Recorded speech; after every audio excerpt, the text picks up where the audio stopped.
O que você espera de 2022? Talvez o desejo mais comum no momento da virada seja o fim da pandemia de coronavírus. Quem diria? Mais um ano e a saúde global continua focada no mesmo desafio. Hoje a gente vai conversar sobre as perspectivas da saúde em 2022. O que esperar? O Sala de Convidados está começando. Eu espero uma melhora, né? Porque está difícil.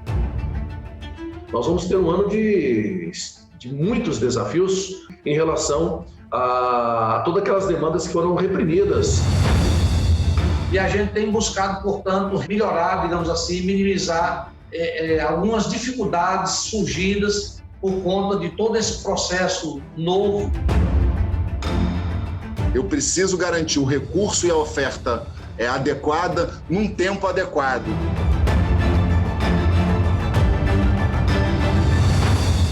Está todo mundo seguro, acredito eu. Aí, enquanto eu e a senhora colaboram, o outro não quer colaborar, né?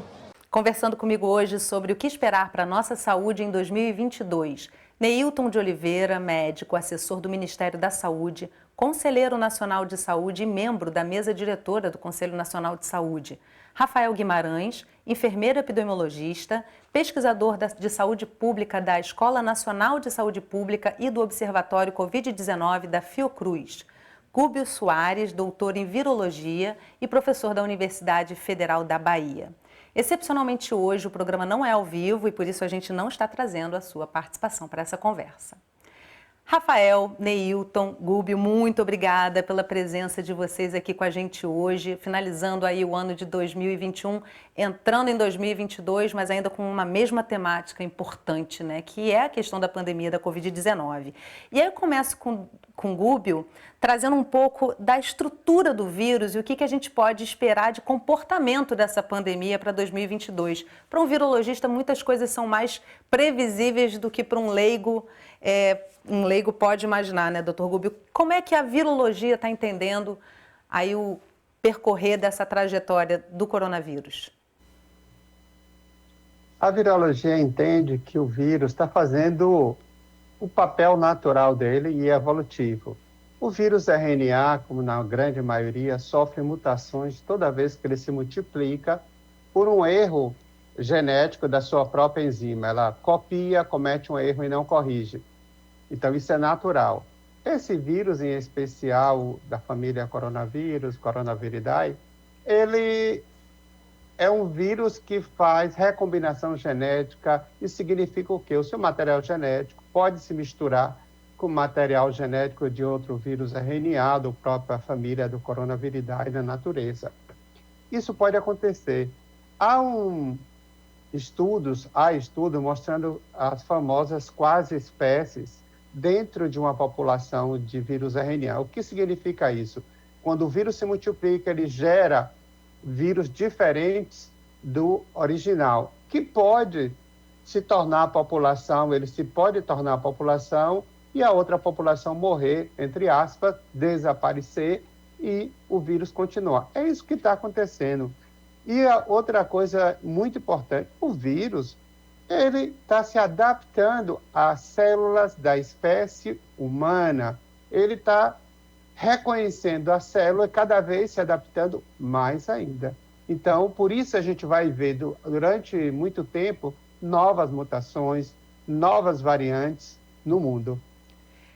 Interessante a gente começar o programa assim para perceber que a gente também não está lidando com algo tão desconhecido, né, Rafael? A gente começa a perceber que o comportamento não é totalmente novo para a medicina e para a ciência e por isso tantas respostas já são possíveis. Você acompanha casos de Covid-19, da doença, desde o começo da pandemia. Eu queria trazer com você um pouco dessa trajetória, do que você viu aí, do comportamento dos pacientes enquanto saúde, né, do corpo e da mudança aí, né, do tratamento também, e o que você tem como perspectiva para 2022 nesse sentido. Eu estou sem seu microfone.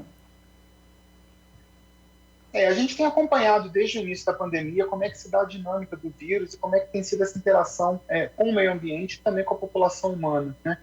A gente tem observado que essa progressão natural, a criação de novas variantes, vem trazendo algum desafio e vem tentando mostrar para a gente como é que é esse acerto, né, de interação biológica. A gente vem acompanhando os principais fatores de risco, né, para a ocorrência de manifestações mais graves e fatais. E o que a gente tem percebido é que, via de regra, a população idosa e a população que tem mais comorbidades, elas apresentam um risco maior, né, com relação a formas graves e ao óbito pela doença. Então, a gente tem procurado discutir muito essa questão clinicamente, né, procurando proteger especialmente essa população, né. O Brasil, em particular, ele tem um contingente grande de pessoas com doenças crônicas já de forma muito precoce. E o aumento da expectativa de vida no Brasil faz com que essas pessoas convivam muito tempo, muitas vezes com mais de uma doença crônica. Então é preciso cuidar um pouco dessa linha de base, vamos chamar assim, para que a gente consiga reverter de forma favorável o cenário que a gente apresentou no início do ano e que a gente, por muita sorte, por muito trabalho coletivo, né, clínico e também de saúde coletiva, a gente vem conseguindo reduzir drasticamente o número de casos graves e fatais no Brasil como um todo. Neilton, lembro aí há quase 2 anos, né? Porque janeiro, fevereiro a gente começa a receber as notícias lá no início da pandemia, então já vai completar 2 anos. A gente tinha em alguns momentos uma perspectiva de que a pandemia podia vir para trazer uma grande mudança social, trazer coisas positivas, vamos pensar em solidariedade. E hoje eu já percebo um desânimo maior nesse sentido, a desigualdade social aumentou muito, várias questões sociais vieram à tona de forma intensa. Como é que você vê isso? Porque não dá para a gente ver essa pandemia de uma forma singular, somente ciência e medicina. A gente precisa olhar a sociedade, né? É verdade. Eu penso que a pandemia chega num contexto mundial muito complicado. E no Brasil, particularmente, né, numa situação bastante complexa, com dificuldades políticas, dificuldades econômicas, dificuldades de toda ordem. E o que mais chama atenção é que houve uma espécie de uma diminuição da importância da situação. Já era cientificamente comprovado a gravidade e a grande repercussão que teria em todos os campos, né, na área da economia, na área do transporte, na área da educação, na saúde de uma maneira muito pesada, e não houve uma aceitação por parte de alguns setores, inclusive governamentais, de que era preciso tratar isso de maneira compartilhada, de maneira colaborativa. Então, aquela expectativa inicial que você chama atenção, né, de gerar um espírito maior de solidariedade e de superação das dificuldades, não se confirmou. A gente viu um acirramento, né, de grupo, do individualismo, do segmentarismo das questões e principalmente de uma posição muito negativista ou negacionista em relação à ciência. Então, não é só a questão da vacina, mas a gravidade, o risco de vida, o impacto na economia. Então, esse bate-cabeça gerou, na minha avaliação, um retardo de algumas medidas que poderiam ser adotadas mais pontualmente. O exemplo mais evidente é o da vacinação. Nós estamos com um índice de vacinação já bastante elevado, maior do que muitos países do mundo, mas nós podíamos ter chegado a esse patamar de vacinação completa da população mais cedo, há mais tempo, e com isso nós teríamos evitado muitas mortes. Mas tem um ponto que, por outro lado, a gente também fica feliz de constatar, é que houve uma maior visibilidade da importância do Sistema Único de Saúde.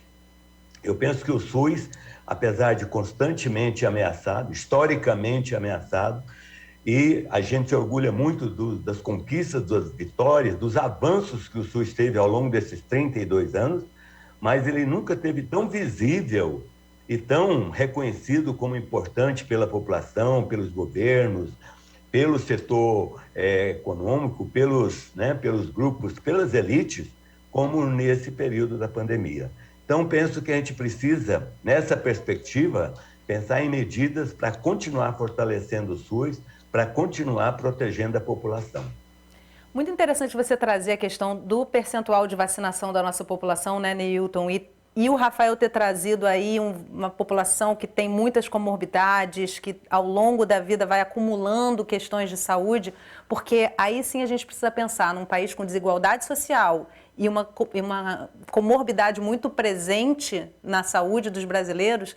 Ser mais vacinado é mais do que essencial no momento de pandemia, né? Quando a gente trata do coronavírus em especial. Nós pedimos a 3 secretários municipais de saúde que compartilhassem com a gente aqueles que eles consideram os principais desafios para a gestão da saúde em 2022. Vamos ver.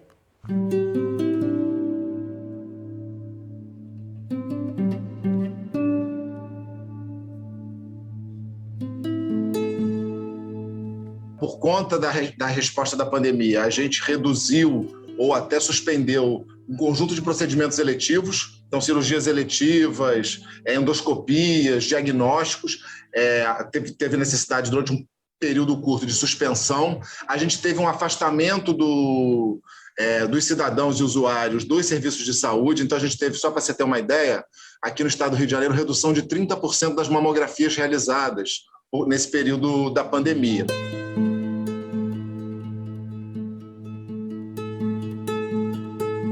Nós vamos ter um ano de muitos desafios, como já está sendo esse encerramento de 2021, em relação a todas aquelas demandas que foram reprimidas no atendimento devido aos cuidados com a Covid-19, a transmissão, a circulação de pessoas, a movimentação social. Isso está nesse momento caindo por cima do gestor, dos prefeitos, dos secretários de saúde. Cobertura vacinal de rotina, que é um desafio que perpassa o país inteiro, e a gente tem buscado, portanto, reorganizar esse olhar a partir daquilo que a gente pode, com soluções simples, numa interface mais de ordem comunitária, dentro do território, melhorar, digamos assim, minimizar algumas dificuldades surgidas por conta de todo esse processo novo, digamos assim, que foi imposto ao sistema de saúde.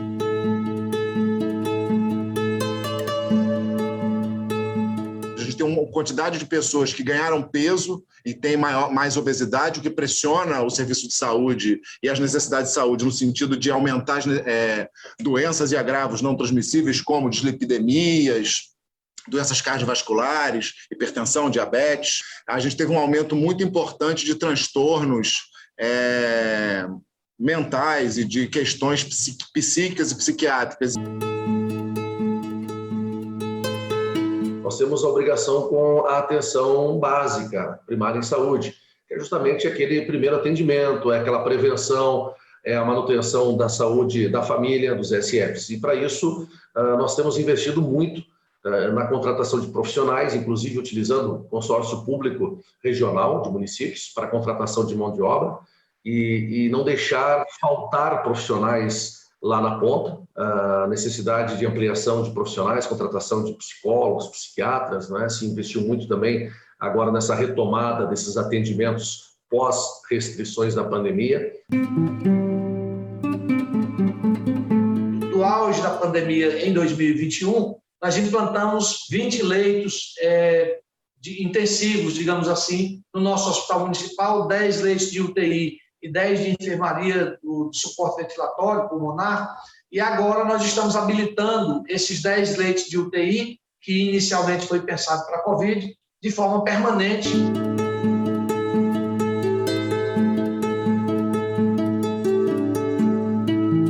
Estamos num esforço de construir linhas de cuidado, que são caminhos dentro da rede de saúde, com oferta necessária, suficiente para atender o conjunto das necessidades quantitativas, inclusive, da população, mas também um rearranjo organizacional para que eu consiga garantir que quando eu falo de doenças e agravos não transmissíveis, como o câncer, como o infarto ou como a hipertensão, a gente está falando eminentemente de tempo. Eu preciso garantir o recurso e a oferta adequada num tempo adequado.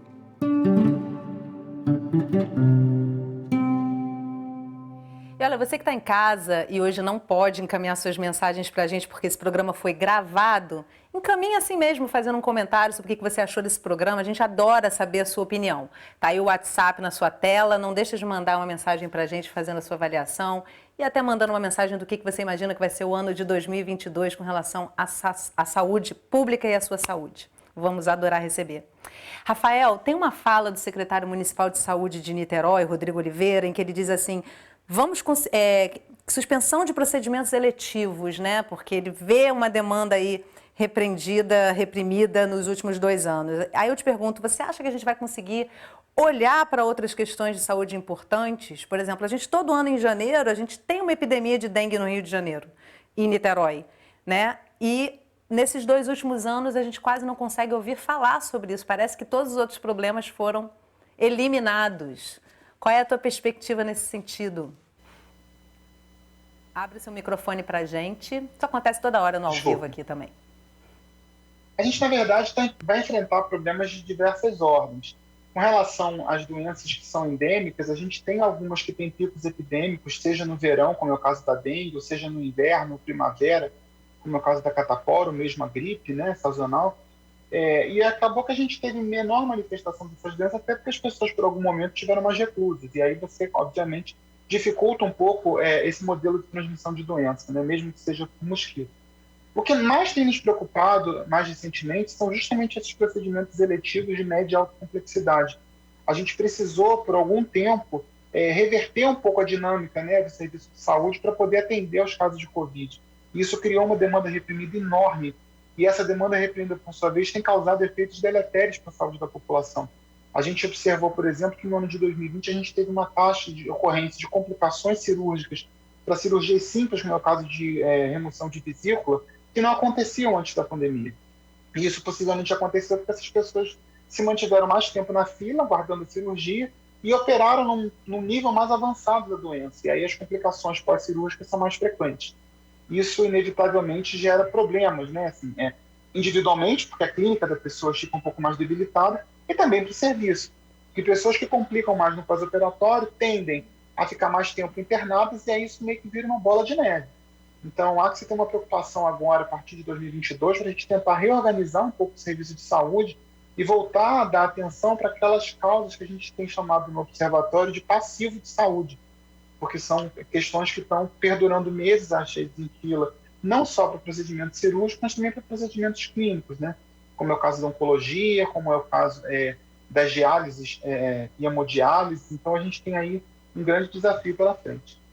E, Neilton, isso também traz para a gente as questões sociais. A gente tem uma grande demanda reprimida aí por emprego, por acesso a serviços, por uma série de questões que realmente também mobilizam a saúde da população brasileira, né? Muitas vezes tido como indireto, mas são fatores que diretamente afetam a nossa saúde, né? Eu penso que a gente ainda vive uma hegemonia da dimensão biológica da saúde. Se você perguntar para os gestores, perguntar para os profissionais de saúde, para a população, para a mídia, para as universidades, saúde ainda está muito ligada à doença, né? Tanto é que a gente fala dos exemplos das epidemias, das dengues, dos cânceres, etc. Está ligado a doutor, está ligado a hospital e está ligado a remédio. É preciso a gente lembrar o tempo todo que a saúde é multideterminada, social, politicamente, economicamente, culturalmente, e é nessa perspectiva que eu penso que a gente tem que cada vez mais discutir, organizar, planejar e operar o sistema de saúde. O impacto do transporte inseguro na pandemia foi e está sendo gravíssimo. A questão do desemprego, como você ressalta, é grave, porque vai trazer repercussão na alimentação das pessoas, no conforto das pessoas. O lavar as mãos com falta de água, falta de sabão, com as dificuldades nas próprias escolas, tudo isso é preciso ser analisado e é preciso ser considerado num planejamento. Quando a gente fala de retomar, é difícil uma retomada a um patamar anterior. Nós temos que continuar a caminhada. Como o Gubbio dizia, o professor Gubbio dizia, o vírus vai fazendo o caminho natural dele. Tem muita gente, muito médico, muita autoridade sanitária achando que é possível a imunidade populacional, a chamada, erroneamente, imunidade de rebanho. Doença viral não promove imunidade populacional. O que vai promover a imunidade populacional é vacina. E vacina em quantidade suficiente, vacina disponível para todo mundo. Aí a gente vê o Brasil até avançando muito nisso, mas você vê a África com patamares baixíssimos.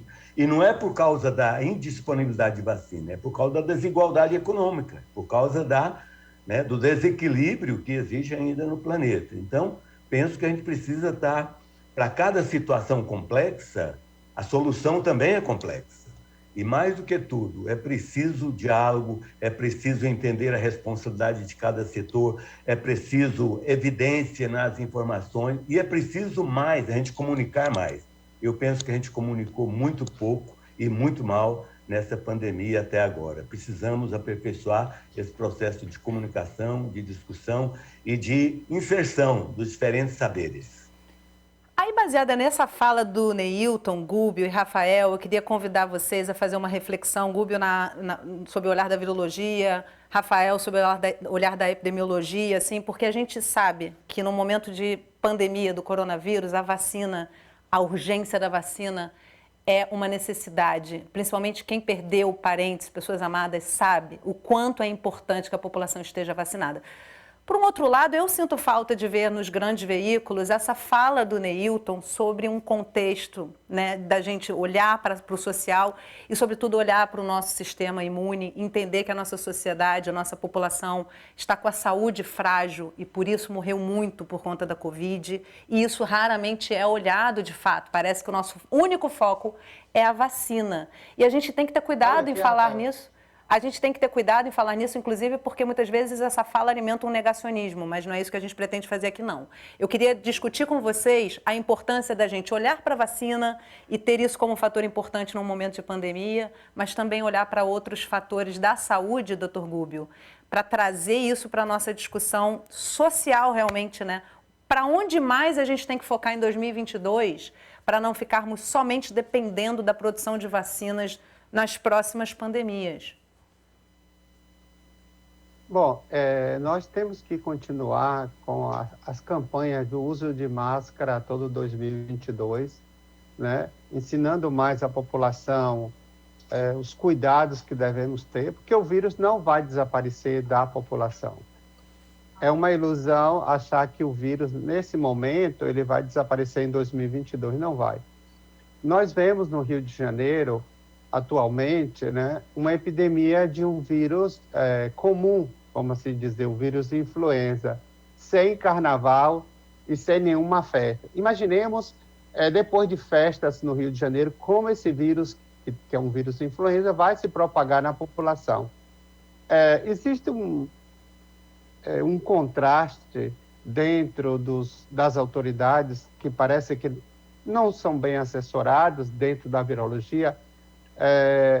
O prefeito do Rio de Janeiro, por exemplo, quer fazer queima de fogos. Então, é um grande erro, porque ele vai comemorar o quê? 600 mil mortos no Réveillon? É isso que ele vai comemorar? Então, a gente tem que ter muito cuidado com o vírus. O vírus vai permanecer durante muito tempo na humanidade, causando surtos em determinadas regiões. A vacina vai ser aprimorada.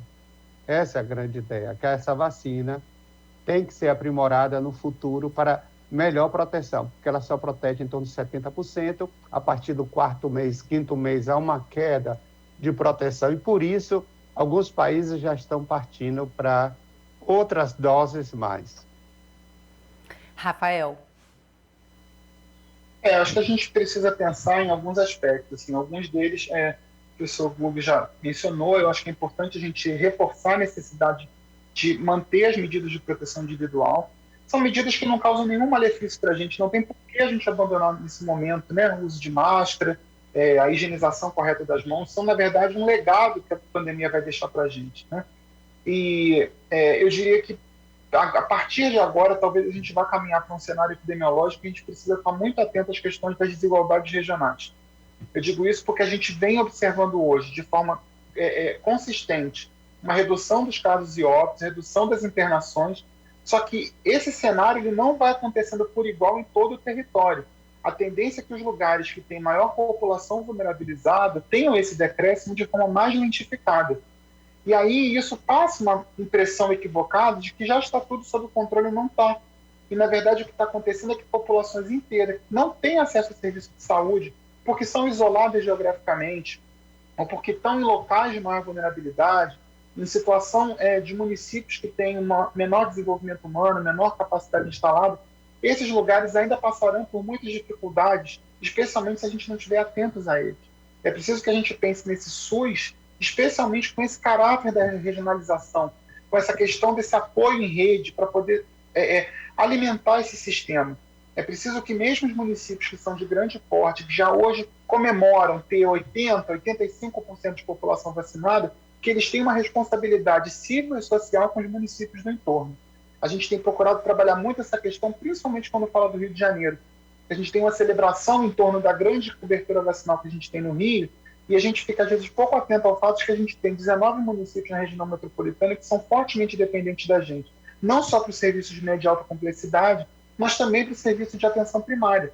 Muitas dessas doses aplicadas, né, no Rio de Janeiro e que estão entrando para a conta de cobertura vacinal do Rio, provavelmente não foram usadas em municípios do Rio de Janeiro. A gente vacinou pessoas de São Gonçalo, Niterói, Duque de Caxias, e às vezes a gente está inflacionando a nossa cobertura, quando na verdade a gente também está vacinando as pessoas dos outros municípios. Então, é preciso, sobretudo, que a gente traga agora essa necessidade de redução de iniquidade, que é o principal objetivo de qualquer política pública. Neilton. Eu penso que é preciso, uma observação rapidinha, mas que eu considero muito importante.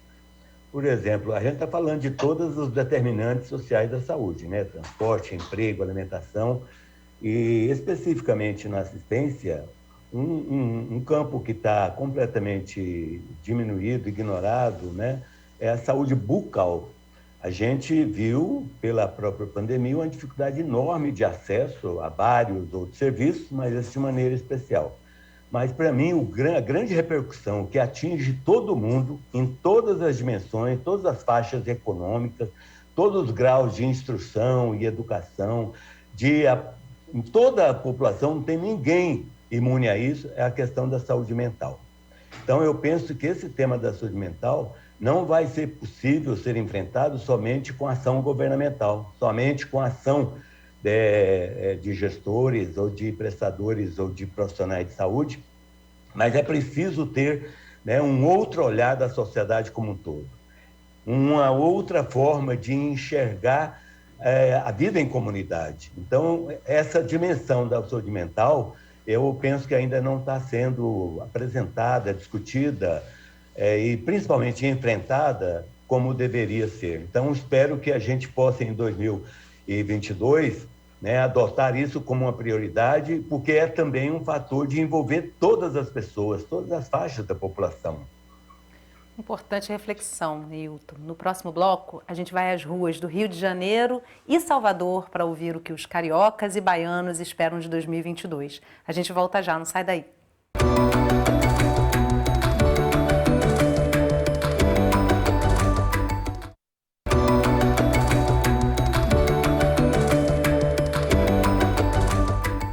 O Sala de Convidados está de volta conversando sobre o que esperar para a nossa saúde em 2022. Comigo para essa conversa, Neilton de Oliveira, médico, assessor do Ministério da Saúde, conselheiro nacional de saúde e membro da mesa diretora do Conselho Nacional de Saúde. Rafael Guimarães, enfermeiro epidemiologista, pesquisador em saúde pública da Escola Nacional de Saúde Pública e do Observatório Covid-19 da Fiocruz. E Gúbio Soares, doutor em virologia e professor da Universidade Federal da Bahia. Excepcionalmente hoje o programa não é ao vivo e por isso a gente não está recebendo a sua participação para essa conversa. No primeiro bloco do programa, a gente ouviu de gestores municipais o que eles preveem como desafios para a saúde em 2022. Agora você acompanha a nossa equipe para saber as expectativas de cariocas e baianos para o ano que vem. De olho no relógio, todo mundo contando as horas para a despedida de 2021. Mais um ano marcado pela pandemia do novo coronavírus. E na virada, um tempo de expectativas. Se as pessoas, né, se conscientizassem, todo mundo resolvesse tomar vacina, eu acredito que a gente ia conseguir viver mais ou menos bem. Eu espero uma melhora, né? Porque tá difícil pra gente segurar, né? Tá muito difícil. A alimentação, a educação, essa pandemia também, né? Aí só o Senhor que sabe da nossa vida, né? Em Salvador, nossa equipe conversou com a população. E aí, a pandemia acabou ou não? Ainda não. Não acabou ainda porque, infelizmente, não tem segurança. A gente não se sente ainda seguro para sair sem máscara. Não, eu não me sinto seguro, apesar de que eu já tomei as 2 vacinas, vou tomar a terceira no dia 24 de 2022, né, de janeiro. Mas ainda não me sinto seguro porque o nosso próximo, nosso semelhante não quer colaborar, né? Aí enquanto eu e a senhora colaboram, outros não querem colaborar, né? Me sinto seguro já. A imunização já atingiu um percentual alto e o índice também de internamento diminuiu. De leito hospitalar tá bem eficiente o tratamento. Tá todo mundo seguro, acredito eu. Mas quais serão os protocolos sanitários que seguem na vida dos brasileiros em 2022? Isso vai depender do que os órgãos de saúde vão informar, que a gente é controlado por lei, né? Se tem que utilizar máscara com relação à lei, a gente vai ter que usar. Da Bahia para o Rio de Janeiro. É no centro da cidade que conhecemos a Dona Fátima. Para ela, os cuidados continuam.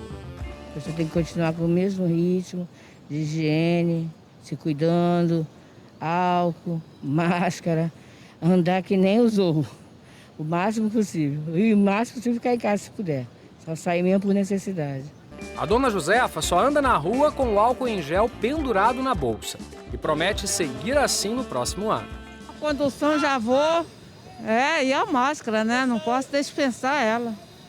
Estou vacinada, vai a vacina da gripe, corona e graças a Deus, peço a Deus para não pegar. Por mim nem existia carnaval, que eu quase nem saio de casa. Quase nem saio de casa. É assim, necessariamente. Mesmo jeito, a mesma proteção, máscara e álcool o máximo possível e seguindo as orientações que a gente vem seguindo desde o início. E em ano eleitoral, como será que anda a expectativa da população? Nós não temos político, nós temos interesseiros. Nem interessados, interesseiros mesmo, né? Então acho que nós não temos político para o povo. Tem para eles lá, né? Que eles se resolvem no jeito deles, eles gostam. Mas para a gente, eu acho que a gente não tem político. Não tem como recorrer a eles. Você tem uma ideia, eu nem estou indo mais votar. Porque eu não quero ser mais uma que votou errado. Acho que melhorar assim rápido não vai, né? Porque a situação está bem difícil. Então acho que vai demorar um pouco, mas eu espero assim que melhore, né? E com o relógio em contagem regressiva, o desejo na hora da virada é o fim da pandemia. O pessoal tem que continuar se vacinando para a melhoria de todos, a proteção de um, a proteção de outros, e assim todo mundo vai melhorando. Eu espero bastante saúde. É interessante a gente ouvir, né, o que o pessoal fala nas ruas, porque a gente vê o impacto realmente de 2 anos aí de mudança de comportamento na vida das pessoas, né? Alguns com muito medo, outros extremamente seguros. E aí quero trazer essa conversa com vocês nesse segundo bloco, né? Começando ali pela Dona Josefa, Neilton. Ela anda com álcool em gel na bolsa, passa o tempo todo, diz que quase não sai de casa. Isso é um legado dessa pandemia para o bem e para o mal, né? Porque a gente vê também que as pessoas estão mais sedentárias, elas estão mais expostas a outras questões de saúde, inclusive por esse uso continuado para combate da Covid, muitas vezes acaba não tendo contato algum com outros micro-organismos, né? Qual é a avaliação que a gente pode ter desse legado? O quanto de positivo e o quanto de negativo a gente tem nessas novas culturas que estão surgindo? Eu acho que essa é uma boa discussão que a gente está fazendo e precisa ampliar. O uso de máscara, por exemplo, que não é um hábito, né? Não é uma cultura brasileira, os orientais estão muito...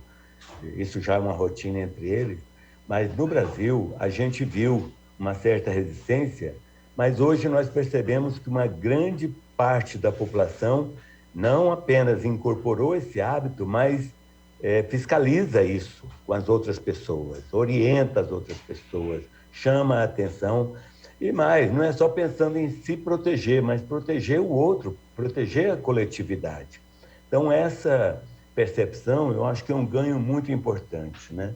O uso de máscaras acabou por diminuir a transmissão de algumas doenças respiratórias.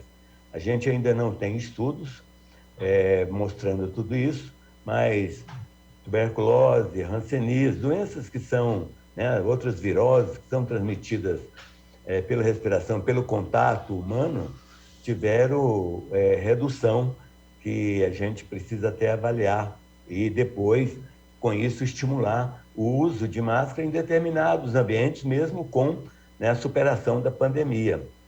Então, acho que é uma questão de percepção de direito coletivo, direito individual e coletivo, eles não são antagônicos, eles são sinérgicos. Agora, é preciso ter toda uma discussão e um envolvimento das pessoas para entenderem isso, né? Eu vejo também que, do ponto de vista de estruturação do sistema, nós aumentamos a rede de leitos de emergência e de urgência no Brasil. Então, é preciso, né, eu vi na fala dos gestores que a gente, né, aumentou tantos leitos, vamos habilitar agora, isso é muito importante. É preciso ter um esforço coletivo.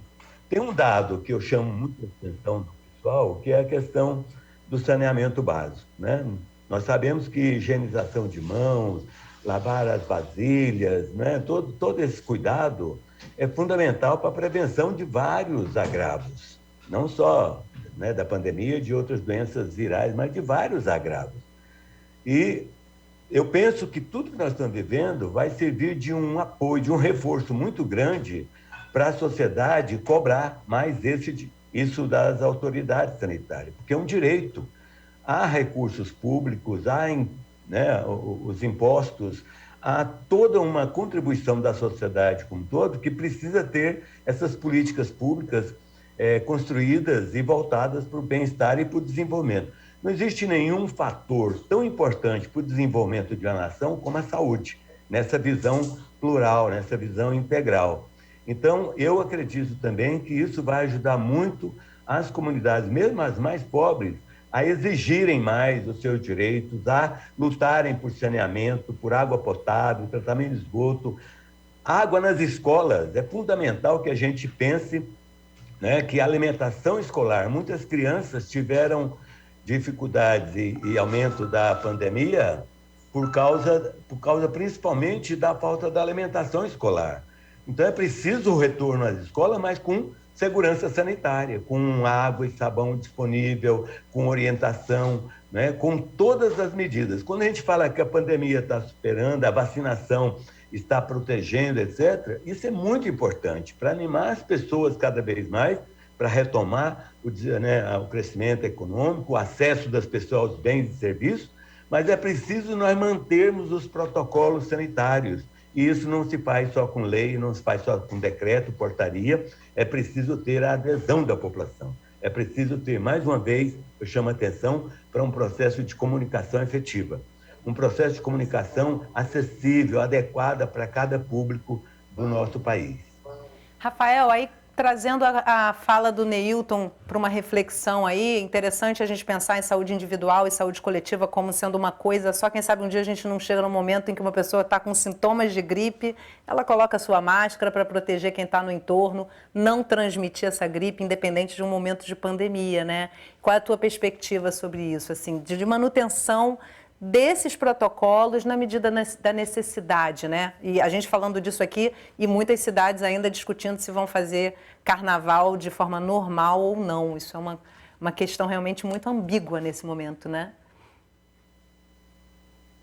Estou sem o seu microfone. Eu diria para você que num espaço até curto de tempo, assim, que é a pandemia, a gente está vivendo esse inferno, tem 20 meses, mas pensando em termos de mudança de comportamento, é um tempo relativamente curto. Mas eu acho que a gente teve grandes ensinamentos para a população como um todo. Veja, com relação à vacina, por exemplo, o país, Brasília, tem despontado como um bom exemplo mundial com relação à adesão da população, né, à vacinação. E isso, na verdade, é fruto de mais de 45 anos de um trabalho muito bem sucedido do PNI. Então, há uma cultura pró-vacina no país, né? E a gente não tem hoje um movimento forte anti-vacina. Então, hoje, a gente, para poder manter elevada, né, a cobertura vacinal, a gente precisa começar a pensar em estratégias para poder tentar capturar pessoas que hoje não têm acesso e não necessariamente que estão recusando vacina.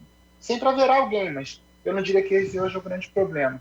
A gente vê, por exemplo, a questão do uso de máscara. A gente teve, agosto, setembro, talvez, uma tentativa, né, por exemplo, no município do Rio, da gente abolir o uso das máscaras. E por alguns dias ali esse decreto ficou valendo, mas ainda assim a população continuou usando. Então mostra que há uma certa mobilização, uma sensibilização da população sobre a necessidade desse uso, né? A gente vê a população também, hoje, pelo noticiário, né, se manifestando contrária à realização do carnaval. Essa semana a gente teve uma reportagem que disse que quase 80% das pessoas que foram entrevistadas são contrárias à realização do carnaval, porque compreendem que a gente ainda tem uma situação muito delicada, né, do ponto de vista sanitário. A gente hoje tem indicadores que falam muito a favor, né, de uma melhoria, né, no quadro da pandemia, mas a introdução de uma nova variante, que foi o que aconteceu agora mais recentemente com a Ômicron, traz novamente preocupação a essas pessoas e que estão se tornando reticentes a ter um rompante de ter uma decisão, né, sobre voltar para as ruas de forma restrita, de forma irresponsável, eu diria. As pessoas têm resistido mais a tomar esse tipo de atitude. Então, no fim, assim, eu acho que esse também pode ser considerado um bom legado da pandemia. Acho que, de alguma forma, em alguma medida, a população talvez tenha se tornado um pouco mais consciente do que é esse bem coletivo, né? De como é que é essa construção coletiva da saúde, que não importa só a minha saúde, importa a saúde de todos, né? Gúbio, a gente falando agora do mês de novembro e dezembro, aí, com o surgimento da Ômicron, né, uma variante que deixou o mundo todo em alerta de novo, eu te pergunto o seguinte: isso provavelmente vai ser comum daqui para frente, a gente ter inúmeras variantes. Como é que a gente lida com isso? Em que medida essas mudanças que você citou ainda há pouco nas vacinas, de aprimoramento, vão ser suficientes para poder conter a disseminação de novas variantes? Ou serão produzidas outras vacinas, cada variante que surgir, um novo estudo? Como é que isso acontece para a gente, quem estiver em casa assistindo, poder entender e se sentir mais tranquilo ou mais atento com relação a essas variantes? A ciência vai ter que fazer o mesmo, né, de uma maneira geral, o que é feito com a vacina de influenza, né? A vacina que eu vou tomar em 2022, é o vírus que circulou em 2021, né, para a influenza. O vírus que eu isolei em 2021 vai estar na vacina em 2022. Então, o que acontece? Com as variantes e com essa nova metodologia de vacina, que na realidade você está dando um pedacinho do RNA do vírus, ela vai ter que ser modificada de uma maneira toda vez que você tiver variantes. Então, a vacina vai ter material genético dos vírus que surgiram nos últimos tempos, das variantes. Então, a próxima vacina, já existe uma fabricante que diz que em 95 dias na vacina já vai ter a variante Omicron. Então, a população tem que entender que as medidas de contenção vai continuar. E pressionar os governantes, porque você não pode ter, por exemplo, no Rio de Janeiro, a cidade maravilhosa, trens superlotados, levando para o subúrbio, Belfort Roxo, não sei aonde, trens lotados, São Paulo, trens lotados. O serviço de ônibus no Brasil é o pior do mundo. Os ônibus aqui na Bahia vivem lotados. Então, a população está sempre correndo o risco de se contaminar dentro do ônibus, né? Porque os governantes fazem uma política de discurso e, na prática, eles não investem na mobilidade da população. Então, a gente vai ter que torcer que a ciência continue evoluindo, está evoluindo, com novas metodologias de vacina, incorporando, como eles fizeram, material genético novos do vírus, com suas mutações, nas novas vacinas. Isso vai acontecer ao longo dos anos, todo 2022, 2023. Tem que dizer a verdade à população. A população não pode mudar a forma de que está vivendo assim, com máscara, lavando as mãos, álcool gel. Isso vai ser uma rotina. Eu já vejo nos shoppings, em alguns shoppings aqui em Salvador, Já nas paredes, nem todo lugar tem álcool gel, parecendo que está tudo bem. Então, tem que ser cobrado isso dos empresários, tem que continuar mantendo álcool gel no shopping, orientando as pessoas que usem máscara o tempo todo. Tem que continuar nessa política, porque você vê que não é só o coronavírus, a doença Covid que está sendo contida, outras doenças por transmissão oral também vão ser reduzidas no país. Então, devemos continuar nessa batida de controle epidemiológico, social do vírus.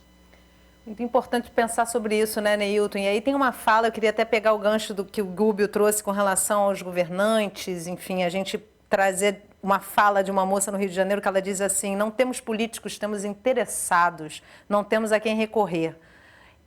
E diz que não vai votar para não ser mais uma que votou errado. E aí eu acho que é importante a gente terminar o ano de 2021 trazendo essa mensagem, né? Você é do Conselho Nacional de Saúde, que é uma instância, né, de controle social super importante. Eu queria que você me dissesse para quem está assistindo a importância da participação social, a importância do voto nesse momento e também de como a gente faz com esse voto para cobrar um outro posicionamento de quem está num cargo eletivo, né? Você chamou atenção para um aspecto que eu considero assim dos mais relevantes, né? A frase da mulher, se eu ouvi bem, ela falou tem interessados e tem interesseiros, né?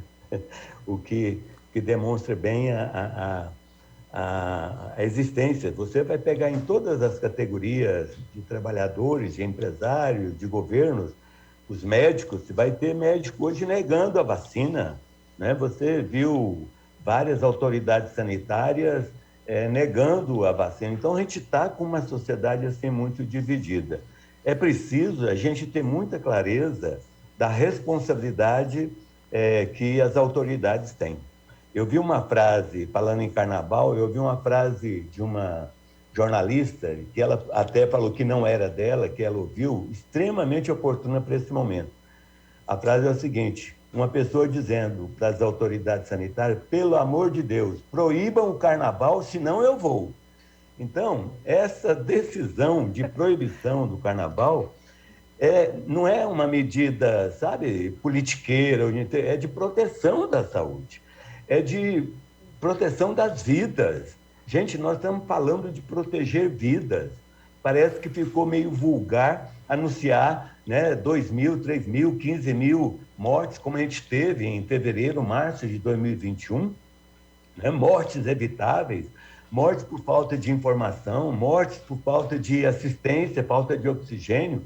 Então, a gente está com a população muito mais atenta hoje, compreendendo mais, mas é preciso, eu uso uma alegoria há muito tempo na minha vida, que a gente vive uma sala da vida.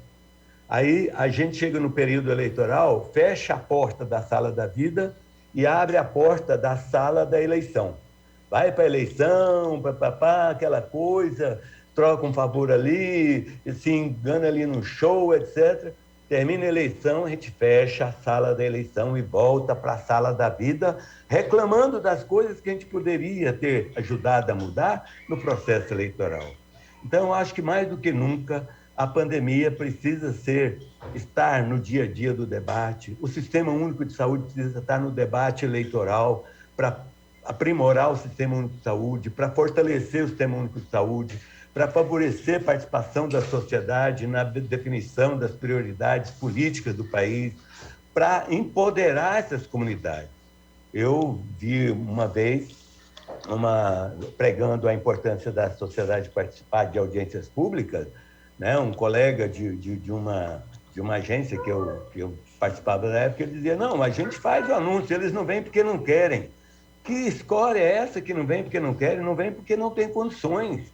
Eles não podem faltar um dia de serviço, às vezes é uma diarista, né? O trabalho ainda de participação social é um trabalho voluntário, é um trabalho heróico. Então, é fundamental a gente criar condições de favorecer a participação social, de ouvir a sociedade de maneira franca, de maneira honesta, sabe? De maneira estratégica E eu vejo hoje os deputados, os senadores, vereadores, prefeitos, dando muito mais voz aos interesseiros do que aos interessados, né? Para pegar a fala tão oportuna dessa senhora aí.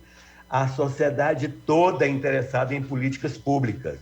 Isso tem que ser cada vez mais exigido também pelo canal eleitoral. Não é apenas a eleição que vai mudar, né, a vida do país, mas as eleições é um momento importante porque nós vamos eleger os nossos representantes. E não tem essa história, como outro dia um colega meu dizia assim, a gente não está dando sorte de escolher pessoas. Não é questão de sorte, não. É questão de participar e de compreender quem que está do lado das políticas públicas e quem que está do lado da exploração da população. Esse é um recado e é uma oportunidade especial para a população brasileira. E ano que vem vai ser um ano importante nesse sentido. Rafael, eu queria pegar um trechinho da fala do Neilton e trazer para você, epidemiologista, alguém que está aí observando pelo Observatório da Fiocruz ao longo de toda a pandemia. Essa fala, né, suspenda o carnaval, senão eu vou. Parece muito fora, né, da realidade, mas tem muita gente falando isso mesmo, que acha o carnaval um absurdo, mas se tiver não vai resistir, porque as pessoas estão sufocadas já de ficar dentro de casa. Mas é importante permanecer, né? A gente está chegando num momento de maior tranquilidade da pandemia. E aí eu queria ouvir o epidemiologista dando um recado aí para quem está em casa e que está com essa mesma sensação. Se tiver carnaval, não vou me aguentar, vou pegar o primeiro bloco, vou seguir. Na prática, o que a gente tem é que as pessoas estão exaustas de estar distanciadas, né, de estarem reclusas. Então, é inevitável que elas, de alguma forma, vão fazer encontros, né, seja agora no Ano Novo, no Carnaval. Eu diria que o importante é a gente reforçar de que não dá para ter evento de massa.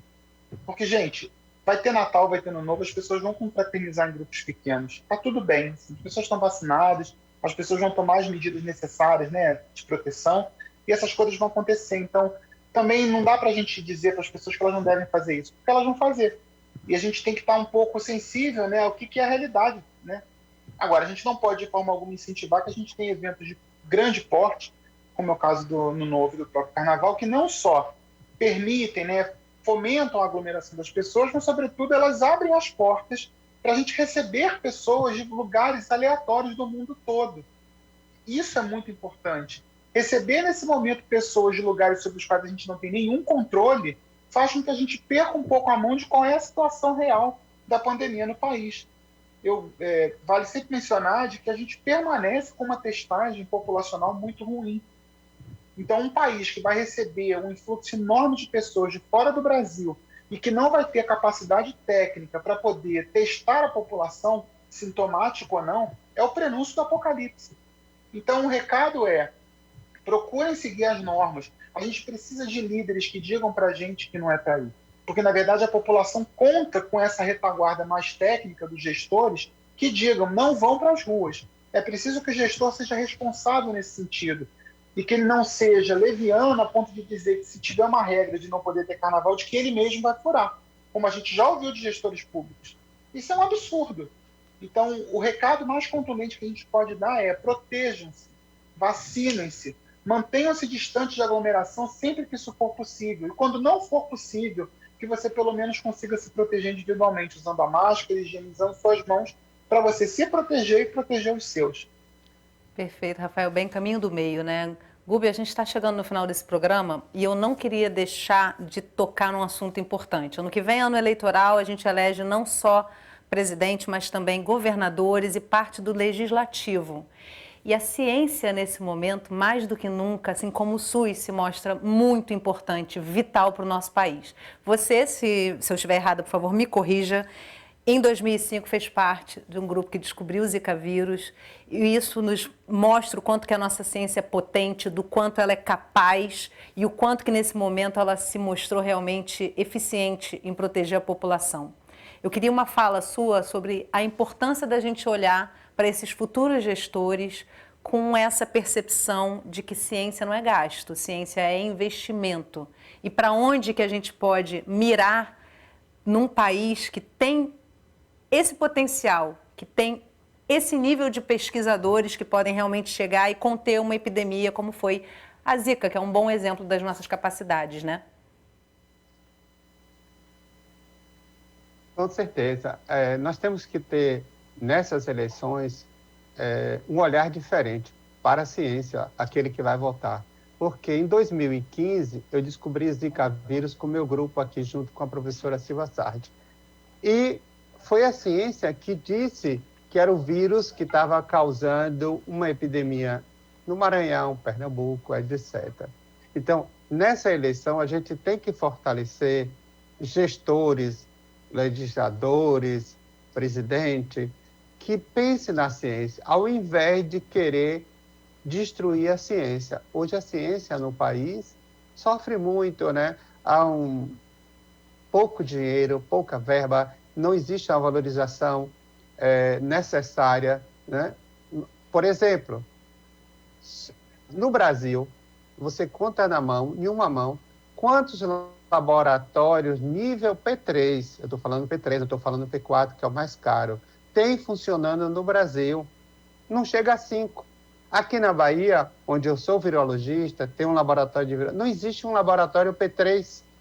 Para quê? Para que eu pudesse fazer experimentos com o vírus, esse o SARS-CoV-2, porque nós temos a capacidade de fazer cultura de célula, isolar o vírus, fazer experimento, testar pessoas vacinadas, não vacinadas com o vírus in vitro. E não tem dinheiro, não tem interesse dos governantes, governador do estado da Bahia, governador federal, não existe interesse, existe um discurso político mentiroso geral dos políticos atuais a favor da ciência. Falar porque Bolsonaro não coloca dinheiro, não coloca isso, mas ninguém se preocupa em realmente mudar a lei para que a gente tenha dinheiro para pesquisa. Eu isolei Zika vírus, junto com a professora Silva Sardi.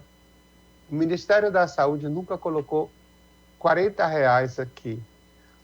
O governo do estado da Bahia não colocou R$4 aqui. Eu ganhei um projeto igual a qualquer pesquisador na CAPES, igual a qualquer pesquisador, e fiz pesquisa dizendo, existe um discurso político e grupos políticos dentro das cientistas que pertencem a grupos políticos que recebem muito dinheiro. Então, eu vejo atualmente muitos grupos que estão trabalhando receberam muito dinheiro. Então, a gente tem que mudar isso no país. A gente não pode continuar na Idade Média. Essa é a verdade. O Brasil vive na Idade Média da ciência. E que 2022 seja um ano que a gente realmente olhe para isso, né, Gúbio? Muito obrigada. Obrigada, Rafael. Obrigada, Neilton. Um ótimo 2022 para vocês. Essa equipe toda aí. Muito obrigada. Um ótimo 2022 para todos nós e que a ciência tenha seu espaço garantido para que a gente possa se proteger para o que quer que esteja por vir por aí, né? E obrigada a você que acompanhou o programa de hoje. Eu e toda a equipe do Canal Saúde desejamos muita saúde e prosperidade para você e todos que você ama. Se quiser compartilhar essa conversa, entra no site do Canal Saúde, lá você encontra um acervo com toda a nossa programação. E não esquece que toda semana a gente tem um assunto relevante para dividir com você. Te espero no próximo programa. Até lá!